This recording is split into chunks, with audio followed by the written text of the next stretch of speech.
Tari Sufi dari Turki. Tarian Sufi sudah hadir sejak abad ke-13. Tarian ini dilakukan pertama kali oleh seorang penyair asal Persia bernama Maulana Jalaluddin Rumi untuk mengekspresikan kesedihannya saat ditinggal mati guru rohaninya, Syamsuddin Tabriz. Kabarnya, tarian Sufi pertama kali dilakukan Rumi saat ia berada di wilayah Anatolia, Turki, selama 3 hari 3 malam.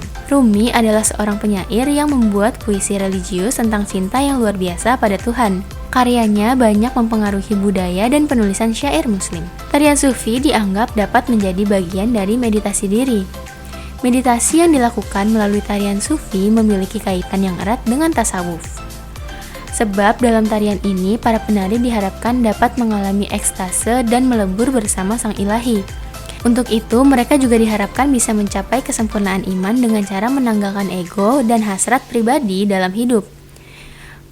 Menghapus gairah dan meninggalkan nafsu dunia juga menjadi salah satu cara agar penari dapat melakukan tarian Sufi dengan baik. Saat melakukan tarian Sufi, kamu dituntut untuk tenang, fokus, dan meninggalkan semua beban. Mata harus fokus menatap satu titik, senantiasa terbuka dan tidak melirik. Sedangkan kepala tidak boleh bergerak, harus berada di satu titik dan tak boleh berpindah.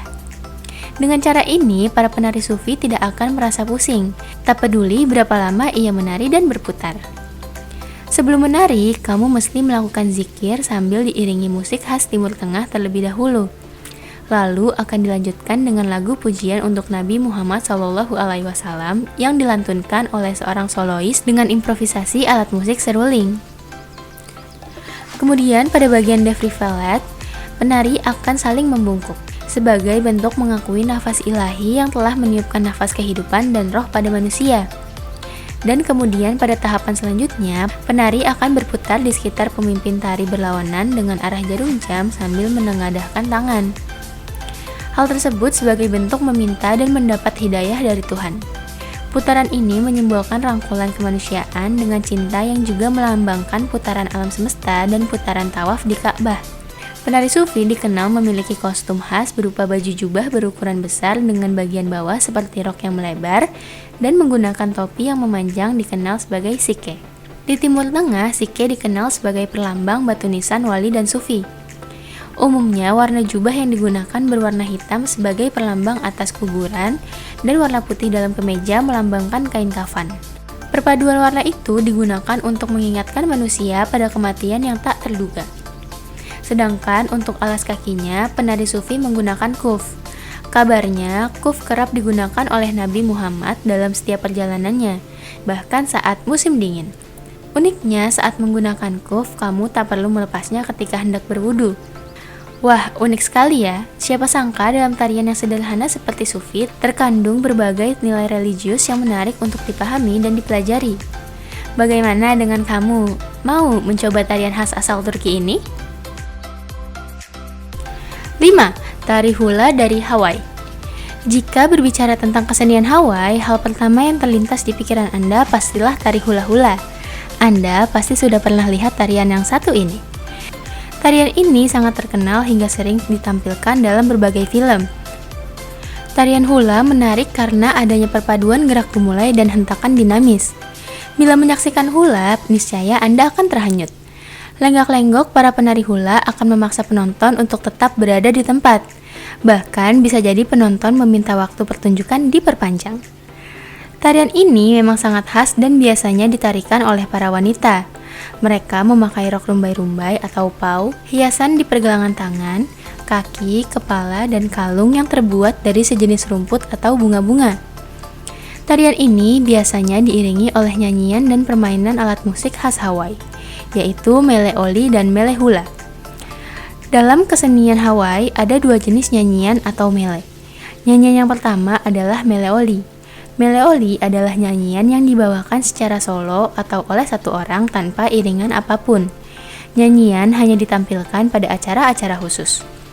Nyanyian yang kedua adalah melehula.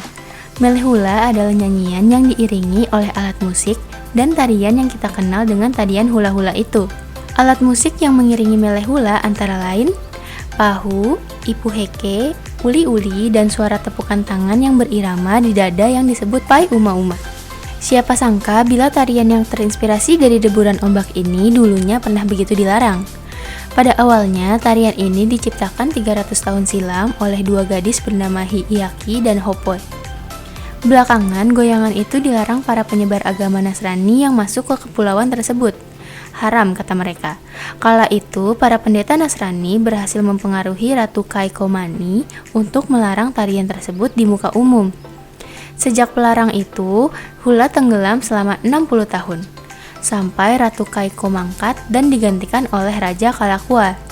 Untungnya, Raja Kalakua tak sekeras Ratu Keiko. Raja mulai mempopulerkan kembali hula. Namun, akibat pelarangan itu, banyak sekali teknik gerakan hula yang hilang. Pendeknya, hula menjadi tak menarik lagi. Kini, seorang pakar hula, Komano Palani, yang peduli mulai menggali keaslian tarian ini. Dia tengah berjuang melakukan konservasi kebudayaan asli Hawaii melalui hula. Pasalnya, banyak warga Hawaii yang tak lagi berbicara dalam bahasa asli. Untuk itu, setiap musim semi masyarakat Hawaii disuguhkan tontonan kompetisi tarian hula. Kompetisi ini juga ditujukan untuk merayakan kembalinya tarian-tarian tersebut di hadapan publik. Bagaimana pemirsa? Menarik ya tarian tradisional di berbagai negara tersebut? Mata Dunia masih punya informasi terkait tarian tradisional terpopuler di berbagai belahan dunia. Tapi setelah yang satu ini, jadi jangan kemana-mana, tetap di Mata Dunia.